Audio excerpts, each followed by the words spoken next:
I'm AJ. I'm Satin. And welcome to Rooted in Real, where genuine conversation meets grounded perspective. We made Episode 21. Episode 21 of the Rooted in Real podcast. Thank y'all for joining us. Yeah, thank you guys for joining us again. Y'all, I'll tell you, doing the introduction of this thing, It's so hard. as soon as we get here and start smiling, we both start laughing. It's because who laughs like that? Who smiles like that? I smile with all my teeth and my eyes are closed. So she's trying real hard not to, so then she look crazy. Not to close serial her killer. eyes. And then every time I laugh, I have tears in my eyes. Yes, and then like she crying. Then my nose turn red. And then your nose start running. It's a whole thing. It's a whole thing. So Okay. thank you guys for joining us for episode 21. Thank y'all for being here. We super appreciate it. Yes, we do. Super. So what we talking about this episode? Episode 21 is about family dynamic roles. Roles. So we're going to talk about dysfunctional roles and then functional roles, healthy roles in the family. Right. We So talked about the different family dynamics. Yes, we talked about different family structures in episode structures, 20. that's right. So go listen to that one Yeah. or watch that one wherever you do this and then come back to this one. Yes, Okay. absolutely. Okay, so the first one for a healthy, or no, not a healthy, a dysfunctional family role Right. is the hero. So the hero appears to be a well-functioning or high-functioning, well-balanced individual who the family can point to as a solid example that backs up the family's facade of doing well. Ooh, facade is such a big word. I know, when I read it, I was like, dang, it sounded so good until it got to the facade Right. part. So this person looks like they're doing great. They could be in a mountain of debt. Right. They look like they're doing great. They've got a great degree. They got a house. They got the spouse. They got the kids. They got the dog. They Right. got the pool. But Yeah. in actuality, like it makes the whole family look like, oh, we're all doing well because this one person is doing well. Right. You know, and I know I talk about Asian TV shows a lot, but I love Asian dramas. That is like a running theme through all of the Asian dramas. And then even culturally, just not even looking at the dramas, I know that they play off, Real life. Real life. And so that typically happens. It's always the son that does good. The family sacrificed everything to send him to a great college. They went to study abroad. They did all of these things. And he could be stressed and just not even making it. But when the mom goes over her sister's house or all people in the neighborhood, They talk about him. They talk about him. They brag. Oh, come here. Come over here and say hello to Miss Whoever. Right, And right. Tell about your job. Tell them about your fancy job. Yeah, tell about your abroad. nice house that you just bought. Right. And that kind of stuff, whereas you might just be struggling to Right. keep all that together. You know, sometimes you didn't even graduate from the college. You just lied. Wow. I mean, the dramas are, they drama They drama you lying all the way. all the way. But there was Yes. another one of this, and you were looking up the scapegoat. Yeah, the scapegoat. I gotta find that information on that because that was good. Because some of the articles that we read had the hero and the scapegoat as the same person, but this one article that she saw had them separate. And I was like, oh, that's a great definition for the it scapegoat. did. Let me find it. 'Cause Come it on, was Sam. really good. Okay. It had the golden. Talking about the golden child, the hero, Oh, yeah, and the yeah. saint. Yeah, So the it was the golden golden child. Not child, the the scapegoat, the hero, golden child. or saint. Who can be the golden child, the hero, or the saint? Nobody. Nobody. But if you faking it till you make it and you have a facade, you are. So it says the golden child, hero, or saint is the favorite child. Yes, the favorite. The golden child is the favorite child. They receive special treatment, praise, high expectations, or they're the only child that can do no wrong. No matter what they doing, just cut your brother some slack, okay? Yeah. Woo. Excuse me? I wish when I I'm out here, would. if I made the same mistake, you'd be like, why can't you get it together? Why can't you be more like your brother? Yeah. They typically mask the family's like issues, like as we Yes, said, the facade. Yep. Holding it up, holding it together. Okay, the second one is the scapegoat. I was wrong before. I meant the golden child. So the scapegoat is also tagged as the black sheep. We talked about that. We did talk about that in episode 19. Look at me. Look at you. 19 is That's that one. right, that's so right. He or she is the person who experiences hardships while others are often regarded as well-behaved. So you can say, oh, you can't really talk. You can't talk about her. You can't talk. Don't even bring her up. Don't even bring Right. up Satin. Cause she always got issues. She ain't doing that great. Just talk about Henry over here, okay? Yeah, Talk about him. yeah. Cause he's doing great. He's doing fantastic. She ain't even my kid no more. Like you That's just, right. yeah. They do Everything is your fault. Everything in the family that goes wrong is your fault. Oh, your brother couldn't get this, that, and the third because That's you right. wouldn't co-sign for his car. Again, that's a running theme in Asian families. Maybe It's I always. should watch one. I'm telling you, it's the son is favored and the daughter is not. And typically, what happens is the daughter ends up making a lot of sacrifice. She works and she all the money she makes goes back into the house, goes to his education, him to buy a house. All of that is. I'm doing stuff to make sure Man. you go to school. And I mean, again, this is from dramas. Yeah, you know, not real life. Not real life. But- I'm sure it does happen in real life because they draw from Let me real tell life you what I'm not inspiration. doing is that I am Yeah. not going to sit up here and sacrifice my entire life savings, Yeah. my entire life Yeah, for you I don't care nothing about you. when you ain't doing nothing. No. So now my mama likes you more, and I got to contribute. Now Tell your mama to do it. where your mama at? Where your daddy at? Because I ain't doing none Get of your that. pappy. Who the pappy that youngin? Because it ain't I'm me. the pappy. I'm the pappy. In the article that I found, they combined the scapegoat, black sheep, problem child, or rebel. I feel like they call you a rebel when you the scapegoat because you just don't go with the Yeah, you the don't go with normal the vibe. family dynamics. Yeah, You don't go follow with the suit. facade Yeah, you don't go of with the facade. family, and you out here telling the truth to people, and they don't like that. Okay, I got the rescuer. That's the next one. A rescuer in the family is the one who thinks about others' their well-being by solving their problems. Now that sounds good, right? Okay, Yeah. you got this one person that's like, Yeah. oh, well, I know how to fix that. I know how to fix that. I know how to Right. fix that. But if you're always solving my problems, Right. how do I learn how to solve my own problems? And what happens when Yeah. you have your own problems? Are you Yes, solving now yours that's, and mine? that's the thing. When you have problems, if you start focusing on your own, you can't focus on mine. And I don't know how to solve my own problems. Yeah, like, hey, something's wrong. I need you to fix it. Yeah. You're like, but I'm trying to fix my own problem. But Yeah. but you normally you always help me. You're always there for me. Please come help me fix this. And then I walk away and go do something else and ain't got nothing to do with nothing. Sound like you gonna be up the creek without a paddle. Up the creek. Well, you know we in the South. This is wild. I need to. We are in the South. But yes, the rescuer taking care of the entire family while no one is taking care of them and helping fix their Yeah. issues. Right. Whether that be mentally or whatever. Right. It's just they're the one that they go to for everything, the problem solver. Yeah. My oldest brother has been in that role. Rico. Yeah. Rico. We're saying names. Rico, Yeah. what's up? What's up, Rico? Sup? Not sup. He has been in that role more times than he would like. And he's probably burnt out from it, you know. The problem solver. Yeah. Saving everybody. I remember me and him had a conversation and I was like, just let everybody figure it out on their own. But that's hard when you've been doing that the entire Right. time. So Right. now it's like people aren't going to like me as much. Right. Well, if I'm not helping them, Yeah. or they're not going to come to me, they're not going to talk to me, Yeah. like I'm going to lose friends, but they're not your friend in the first place. Right. If they're only there for you to help them. Right. We See, talked I about don't- that too. We did talk about that. I don't think his mindset was more so that. I think his mindset was, we all we got. That's my brother's motto for our family. So we gotta take care of each other. We all we got. For me, him, and my brother that's a year older, he always says that we all we got. And so a lot of times when I have disagreements with either one of them, or maybe I might not be seeing eye to eye on the way that they We do all we things, got. we all we got. He's still of that mindset. And a lot of times I digress. I mean, a lot of times I won't, but sometimes I digress to what he says because he is right at the end of the day. You know, he's more, he's looking at it from a whole perspective. Yeah. And I am now in that stage where because, you know, I got sick, I'm more focused on just trying to keep the peace in my own mind and my own heart. And a lot of that requires me to just have hard lines. And so it's not necessarily something that I would probably do, but it's necessary. Yeah. You know, the boundaries and the standards have to. Yeah, they still stay in exist. place. Right, they have to stay in place. But They might be a little bit more loose, Yeah, depending. they could be. Depending on what it is. that's right. Eventually, I'll be able to find a balance to be able Yeah. to do so. But as we've said many times on this podcast, I'm all the way left or all the way right. You are. All Yeah. or nothing. All or like I nothing. told you, that's a great ADHD trait. Yes, it is.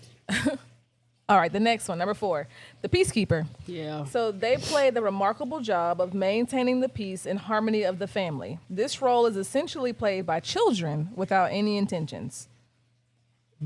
Peacemaker or mediator. Yeah. Yeah. So usually, you know, you have kids that insert themselves into things because they're like, oh, they're fighting. Yeah. Oh, but if normally, and some sort of families, if they see a kid come around, things change. The dynamic changes. Oh, well, we got to stay together for the kids, or we got to keep the peace for the kids. Right. We can't be doing this in front of the kids. Terrible like mindset. It's all about the kids. So whether the kid is doing it on purpose or not, like them just being around and being like, oh, are y'all fighting again? Like, oh, we don't want to fight in front of the kid. Right. So a lot of times people will just let it go completely, and there's no conflict resolution involved. And that's terrible. So then while it's peace, it's not real peace. No. It's temporary. It's and a false sense. Yeah, it's a false sense of peace. And then it's like a volcano. It's just waiting. It's very bubbling up at the bottom. Bubbling up. Waiting to erupt. And then I think, what happens is, would you rather stay somewhere where your kids witness that unhappiness and that unhealthy way to resolve conflicts? Or would you rather stay and be like, oh, we're staying for the kids? But you're giving them a terrible example. And that's not all the time, but in this scenario, that's what we're discussing. You're giving them a terrible example on how to deal with things. So what you're teaching your daughters, what you're teaching your sons, is that they stay even when it's terrible. No matter what. Right, you stay no matter what. And then, even if you're not happy. Even if you're not happy. Because we all we got. We all we got. So we got to stay together. Right. Which you don't want to teach kids that, because they'll do that in not just their romantic relationships, but they'll do that in their friendships as well. Right. Just keeping people around because let's just keep the peace. And that's where the streets say loyalty. Ain't nobody loyal. Yeah, ain't nobody loyal. No, I ain't supposed to be loyal to you. I'm just not putting up with your mess no more. I'm not. That's wild. I'm not putting up with your mess. I'm not putting up with you talking to me crazy. I'm not putting up with you and your mess. I'm not putting up with you asking me for everything while you give me nothing. That's I'm not putting up with your mess no more. That's right. And so now I'm not loyal. No, you're right. I guess if that's your definition of loyalty, then I'm not loyal. And I think it differs now. I remember growing up, and all of us. Everybody did their part. Like all of the friend group, everybody did their part. When one was weak, one was strong. When one needed, the other one had. And it was more of a community. Right. To me, growing up in my generation. I can only speak for the people that I was around. Not in my generation. Not you. Back in the day when I was young, I'm not a kid anymore. But some days I sit and wish I was a kid again. Back in the day. I'm telling you, back in the day when I used to walk 3 miles to school barefooted in the cold and the snow. I never did any of that. My school was right across the street from where I lived at, my elementary school. Oh my gosh. Anyway. The only time I did that was when I got to middle school and high school. Because it was farther away. I rode the bus. Well, I was in detention and stuff a lot. So, no car. Delinquent. Ain't that what she said in the last episode? Yeah. She said it. She a delinquent. Yeah, I was a juvenile delinquent. Leave us alone. Focus on what we're doing. I am focused. See, I can multitask. No, you can't. That's the problem. That's right. You're right. I can't. You're right. I can't. You cannot. But yes. Okay. That happens. So the peacemaker or the mediator. Yes. Number 5 is the mascot. So in the family, the mascot uses humor and goofiness to distract from serious issues. They may feel immense pressure to step in when situations become tense and volatile. Yeah, they're similar to the golden child, the hero. Yeah, right. Because it gives you the facade. Right. So instead of, okay, mom and dad are fighting, let me throw out some jokes and try to just break the tension. To avoid it, cover it up, not really getting to the root of it. No conflict resolution. Right. And that's such a terrible... I think that's a root of a dysfunctional family is no conflict resolution. It is. No conflict. No conflict resolution, no communication skills, lack of communication skills. Lack of resiliency. All of it. It's just... a mess. Straight up mess. Do you remember what you was about to say? Yeah, it's just the deeper issues that it's just a terrible example, because then that kid just perpetuates throughout their entire life. Yeah. And then they don't know how to communicate. They don't know how to express their feelings. So like you've noticed it, like when you get in a relationship with someone and then you say they just shut down. You're like, I don't understand why they don't shut down. It's deep. It's deep rooted. Yeah, it's deeper than you. It's not about you. It's about the fact that that's what they learned growing up, is that we don't talk when something's wrong. We don't fix things when something's wrong. We don't talk about Bruno. We don't talk about Bruno. Right. We don't talk about Bruno. Right. We just cover it up and move on, send it away, and that's wait the for the next thing to show up. That's the basis of that movie. It is. They just covered up Bruno. Just send him away. Just cover it up. Buddy. In the walls at that. Anyway.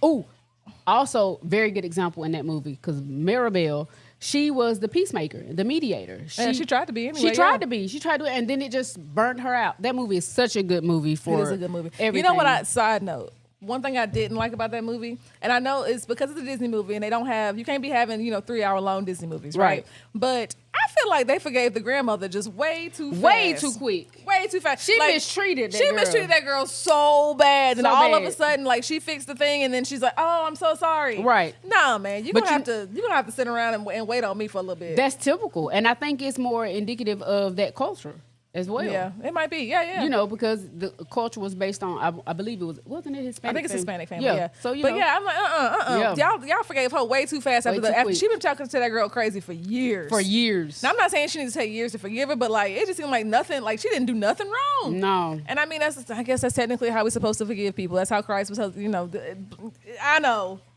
But I'm just saying, in that movie, it just felt real unrealistic for them to just welcome her and to just be done with it so quickly. Well, I ain't going to touch that because, you taught if you ain't got nothing nice to say. Don't Yes, say it God at would all. tell us that we should forgive them right away and move Right. on. Turn that other cheek, 70 times 7 and all that. All right, the next one is the caretaker. The caretaker is quite similar to a peacekeeper who is continually trying to pacify the chaos. I ain't pacifying it. I knew you. I was waiting. I knew you were about to say that. Pacifying adults is crazy. That's wild. Pacifying adults who are acting a fool is crazy. With your big grown self. At your big age. Yeah, that's Ain't that what the kids say? This ain't your big age. At your big age. Somebody got to pacify you because you don't know how to have a conversation and communicate with somebody when you have needs. Like my 4-year-old cannot communicate. his Yeah, needs. I have been in a situation where I have been told to pacify someone else. Who you think? It's funny because my older brother said, I got to stay on Satan good side or she going to cut me off. Snip, snip. And I thought that is so diabolical, but also very true. Very true. And he had You don't play. I don't. I'm trying to make sure I stay on this side. I don't. And it's because I didn't know how to set boundaries. I didn't, again, operating I've been in all of these things at some point in time. So when you learned, you said, You know what? This is what you Yes. said. Absolutely. But I get that. I get it. And when you don't know how to set boundaries, people run all over you, and you don't know what to Right. do after that. Right. And then once you even set them, then you still got to follow through on the Well, consequences. see, I don't have a of problem that. in setting them and following through. Mine was the empathy. It's when, because again, the Lord gave me the ability, I feel like, and everybody, maybe this is how everybody is, I don't know, but he gave me the ability to be able to really put myself in someone else's shoes and experience it. And so it still does, well, it doesn't anymore. It took me a long time to set boundaries because I would always say, oh, well, I understand where they're coming from. I understand where they lack in this. Yeah. And, and so I would give chance after chance. And it was like at the detriment to myself. Right. That's the problem. Right. Giving people chances Right. is one thing, but when it becomes a detriment to yourself is the Right. problem. Because it was always like, again, putting myself behind. It was like, well, I understand where they're coming from. It doesn't matter. But my husband was like, I told y'all before, my husband, he put us first. And he was like, Showed you exactly how you're supposed to do this. well, not just that. He was like, okay, this is affecting you, so this is what's going to happen. Done. If I say it ain't, if it's bothering you and you don't know how to put up the wall, I'm putting up the wall. I'm saying no. I'm I putting love up the that. boundary. I love that man. Because it's crazy because I was like, well, it ain't an issue. And he's like, yeah, it is. Yeah. You don't even see the switch. I remember. You're too close to it to even see Right. that it's affecting you in a negative way. Yes, I remember a conversation I was having with a relative on the phone, and I had a great day. Everything was going good. I was very positive, and I got on the phone with them, and he said he could see it instantly. Like my face contorted. He said, and he said, I went from. He's like, it just changed so instantly. He said, when I got off that phone, he's like the screaming, the yelling, like the whole personality. And he was like, spiritual. He was like, deliver that demon. Not in this house. Get that on up out of here. You can go somewhere else with that, but you can't be here. And it took so long for me to fight that because it was something that I had to let go. Yeah. Crazy work. I mean, it'd be like that though. Yeah. Okay, the lost child. The lost child Yeah. attempts to blend into the background as much as possible to keep themselves safe. And they Right. may feel ignored, neglected, and scared to draw attention to themselves, especially in abusive households. Oh yeah, they withdraw. So blending yourself into the background to not be seen, to not be a problem, Right. to stay in a child's place. Bruno. He was in the wall the whole time. Nobody even knew. I'm just saying, it's such a great movie. If you Did haven't you just watched watch it recently? no, but every time I watch, okay, first of all, this is how I know that the Lord, of course, I was in this moment of when the Lord was healing me. He's still healing me, but this was like fresh. We watched it. Savannah wanted to watch it. We sat down, we watched it, and somewhere at the middle of it, I don't remember when, tears just flowing. Tears, you hear me? Tears about Bruno? I'm talking, no, We I don't talk know. about Bruno. It was, no. I'm talking about floodgates. I'm talking about crying that, Wow. I'm talking about it was so bad. We had to pause the movie, and it was just, I'm so serious. Like somebody popped you and told you to be quiet. It was it's funny now, but at the time, and my daughter was like, my youngest was like, what is wrong with mama? And my husband said, Mama's okay. And he had to explain it. I mean, I'm talking about I was bawling. I've had to put my head down. I went into the fetal position. It was a whole thing. I'm so serious. I can laugh about it now. But it was so traumatic for me because I seen myself in Maribel so much. And then there were other characters and, that I just related to.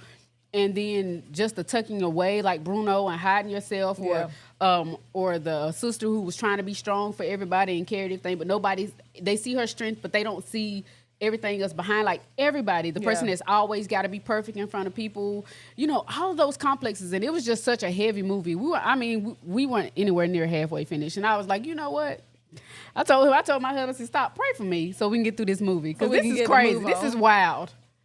That is a lot. And my oldest, she had already experienced a lot of that because, of course, I explained a lot of things to her. But my youngest, she just wasn't really privy to that. She ain't got time. She was like, I don't know what you're doing, and she was like, and you've been great to me. I don't know you've what been great. I don't on. know where the dysfunction and the trauma came at, but it was such a great movie. Just watch it. Encanto is the movie we're talking. We just keep calling it. We don't talk about Bruno. Y'all know what we talking about. Y'all knew exactly what we was talking about. Yeah, Encanto. We even named one of our algae eater in the tank. It's a black fish that we named Bruno because he's always on the wall, but he's always in the background where nobody sees him. Let me tell you something about these animals and creatures in our household. They all have. This is how you know these animals is in a black household. The dog name is Claude, y'all. His name is Claude. Claude Hamilton, actually. Hamilton. You hear me? Wait a minute. That's not. Claude Hamilton Parrish III, even though he's only the first of his name. He got a whole name. But black people do give their dogs first, middle, and last names. Y'all, that's nonsense. I am not a pet I did person. see that before, and I was like, Yes. oh, yeah, he definitely so got true. 3 names. Tell him what's the turtle name. Oh, he's Michelangelo. He doesn't have extra names. He's just Michelangelo because, of course, he's a turtle. So, of course, he had to have a Ninja Turtle name. My husband was like, you got 4 options for a name. I said, oh, yeah, let's go with Michelangelo. The people, this household, y'all have another one dog. of the fish, his name, we thought it was a girl, so we had named her Big Bertha. Big Bertha. But then we realized it was a boy after we learned about egg spots. His name is Berto. Big Berto. Anyway. The nonsense that takes place in this household. It's great. That's wild. And the plants have names. I got Heidi the hydrangea that I propagated from somebody's house. We got Figgy Smalls. Come on, Figgy Smalls. Figgy Smalls. Figgy Smalls. And then we got the notorious FIG because we got 2 fig trees.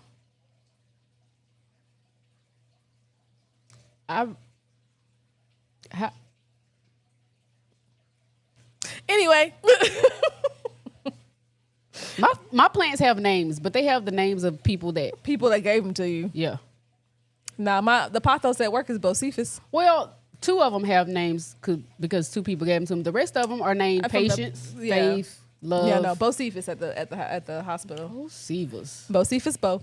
Okay, the last one, the mastermind. This member of the family is usually an opportunist who takes advantage of others' faults to achieve self-gain. That might be the most dysfunctional one of all of them. Treacherous. You literally out here, when I talk about you manipulating people, or taking that manipulation tactic well, you do use it to get what you want. Huh. It is for self-gain. I plead the fifth. But I know I have the right to remain silent. But I think it's usually for this type of person, it's at the detriment of somebody else. So like when you manipulate me into something, it's usually for the better good for both of us. Yeah, that's because I'm saved now. Hallelujah. Because otherwise, this face you making. I have the right to remain silent. Anything you say can and will be used against you in a court of law. You have the right to an attorney. If you cannot afford one, one will be appointed for you. Do you understand these rights if they have been read to you? I need y'all to know that I only know like the first 2 lines of that because ain't nobody ever arrested me. I've heard it a couple times or so.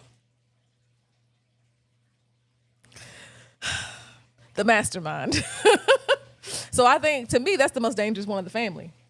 Yeah. Because they are manipulating people and talking them, finessing people out of stuff is the word I'm looking for. Finessing people out of I can't do this with you. What? I've said nothing. She the mastermind. She the problem. What's that? About this. Wasn't that the little blue man? Blue. With the blue head, his name was Mastermind. Oh, Megamind. Megamind. Oh, It was close. Megamind. I was close. But he had a big he old did head. that. He did that. You know what? Okay, now we're going to talk about the healthy ways for a family. Get to your part, please. Yeah, because I ain't And I don't incriminating know, myself. we probably should have switched. She should have done the dysfunctional one. Look, I explained to this before we start this episode. It is very fitting that the functional person, the stable person, speaks on dysfunction. And I speak on stability because that's where I'm trying to get to. Yeah, she didn't got there now. Yeah. I'm trying not to ever be dysfunctional. With Yeah, we don't want watching that. this stuff and listening to this stuff. So some healthy family psychological roles, there are a few key characteristics. They're fluid, flexible, and developmentally appropriate. That's the biggest thing for me. Yeah. Even when you're doing stuff for your kids, like you can't expect your 5-year-old to Right. be able to do something that an adult would be able to do. That's right. It's got to be developmentally appropriate. Right. Go So ahead. age-appropriate boundaries. That's good. Okay. So parents provide emotional security Yes. while children are free to be children rather than taking on caregiver burdens. And we spoke about that in one of our episodes. We did talk about that, about parentification and Yes. adultification. That's right. We did. So go watch. That was like episode 12. Go watch that. Right, and all of these are healthy examples. Healthy examples that. of it. Mhm. Right. And so role reciprocity. Members rely on one another for mutual support, sharing household and emotional responsibilities based on capabilities. Again, with the age-appropriate Yes. boundaries and That's right. age-appropriate duties of the house. Yeah. So, and the reciprocity, I know we talked about that before with like the village. Like it's not a tit for tat, but for a Right. family, like I should be able to do something and rely on you to be able to do it, Yeah. and vice versa. Like I should be able Right. to rely on you to do your part That's right. in the house because That's we're right. taking care of this home together. I keep trying We're to get my team. kids to understand, like when you see mom cleaning, Right. it ain't just mom. This Yeah. is not just my house. That's right. You should be cleaning something as well. Yeah, everybody works together to manage the homeostasis of the Yes, house. yes, homeostasis. Yeah, I'm very familiar with that homeostasis. At this point, yes. Well, I mean, that's mainly for sickness and body, but that's a whole other thing. But anyway, say that word. Individuation. I kept looking at it, I want to say individual. Yeah, and there's no L. Individuation. Yeah. Each person is encouraged to develop their own identity, interests, and autonomy separate from the family unit. Be your own person. I think in a lot of in dysfunctional families, they don't want you to find yourself. Or No. have an identity or be your own person. No, because if you do, then you don't. Then you provide understand for that we're them. dysfunctional. That's right. Then you know that this place is a problem, and we are dysfunctional. Want you locked up? Don't let me out. Don't let me now. Oh. But yeah, They want to keep you locked down. I say that again. Say that word. individuation, Individuation.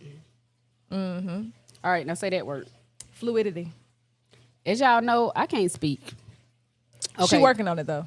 We working on it. We working on it. Taking supplements. We doing brain Doing the teasers. things. Yep. So roles like the organizer, the comforter, or the peacekeeper rotate. So not one person is responsible Not for one it. person. No, not a heavy burden. If one person is having a tough day, another naturally steps in to balance the dynamic. Because you're in a healthy family and you That's right. understand. It's just like even in a relationship Yes. where, you know, most of the time you feel like both of y'all are pretty equal in what you're giving to Right. the relationship. But sometimes you might just had a hard day. Yeah. So the spouse comes in and is like, you know what, I'm gonna do 60-40 today, or I'm gonna do Right. 70-30 and let you relax. Like I told William I was tired the other day. A lot of things got done that I normally do. Right. Like he cooked and cleaned. Right. Like wash the dishes. I normally, you know, I had those auxiliary skills that he said I got. I do the dishes after he cooks, but he did it all That's still because so I was funny to tired. me.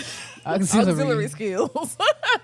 Cooking ain't the skill. This household is diabolical. Cooking is not the skill, but Yeah. you know that's how you do things in a relationship, in a family, the friendship, all of them, and any Right. relationship that you have, Balance. there should be some balance and fluidity. Yes. it works together. Yeah. Everybody works as a team to get everything done.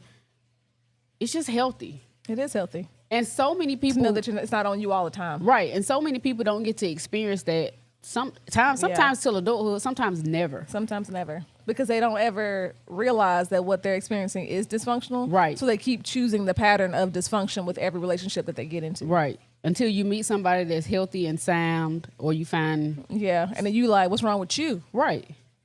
No, it's you, baby. You the problem. It's you. Yeah. And then what Taylor Swift said, you the problem. It's you. That's all I know. Taylor Swift? Yeah, I think that's her thing. I think that came from a song she did. The only thing I know about Taylor Swift is Shake It Off. And that's because my daughter's best friend, we went to a wedding and that song came on and she was like, Sadly, go out there and dance with me. And I was like, sure.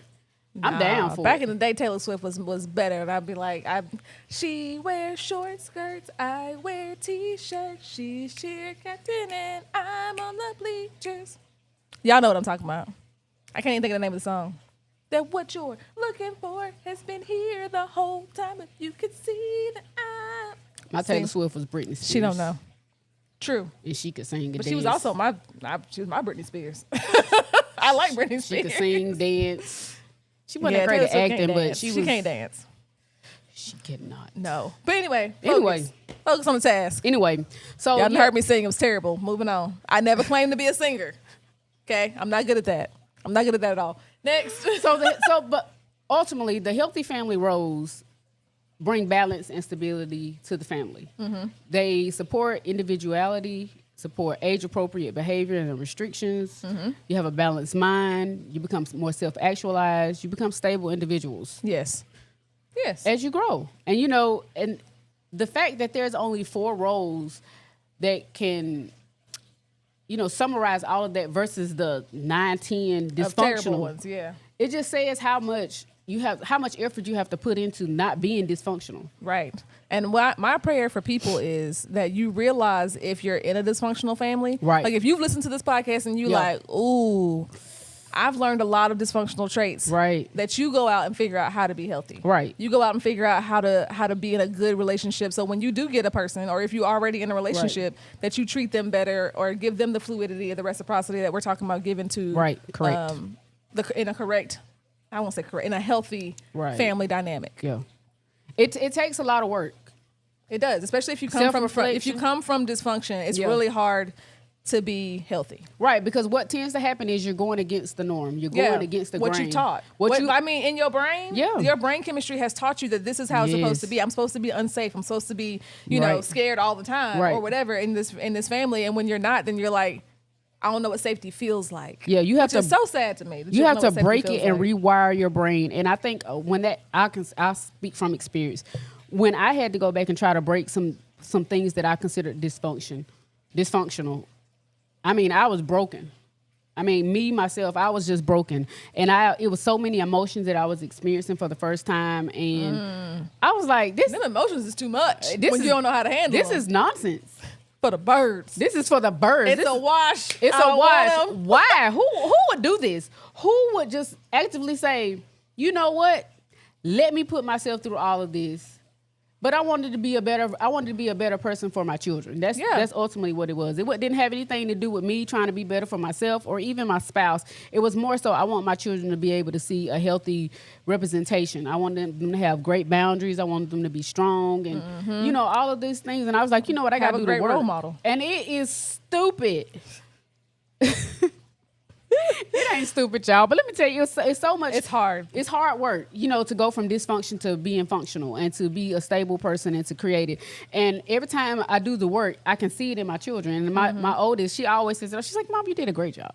You're fantastic. And my youngest, I was doing her hair yesterday, and she was like, you're the best, Mom. And she was just giving me all these compliments. And I was like, thank you, kid. I said, I hope you feel that way when you get older, because, as you get older, you go through whatever. And she was like, I hope I do too. Just like right now. Right. She said, I hope I do too. She said, but I also feel like I will, Mom. She said, because y'all set great examples. And that's so good to hear. Exactly what you want to hear from your kids. That's exactly what I want to hear. She pumped me up. She hyped me up. My head is huge. And the oldest does the same Not thing. like it wasn't already. Yeah, I don't really need anything. But yes. So healthy roles, dysfunctional roles, recognize that you have what you have, And go be healthy. go be healthy. Go be healthy. That is the goal. And if you need to, go get some therapy to be healthy. Yes. Thanks. Thanks. But all right, I think that's the end of episode 21 for us today. Yes, it is. Thank you guys for joining us. Yes. Like, share, subscribe, comment, Follow. all the things. All of the things. Share us with your friends. Yeah. Share us with people. Share us with the haters. Share us with anybody. Share us with the people that made you dysfunctional. I'm just Maybe saying. they need to know how not to be dysfunctional. Yeah, without saying it. Yeah. Yeah. You just be like, I just thought you might enjoy this episode. Why don't you watch it? That ain't how you manipulate them properly. You can say, I found an episode and it really helped me, and I just wanted to share it with you. Mastermind. All right. Y'all have a great day. Thanks for joining us. Bye. Bye.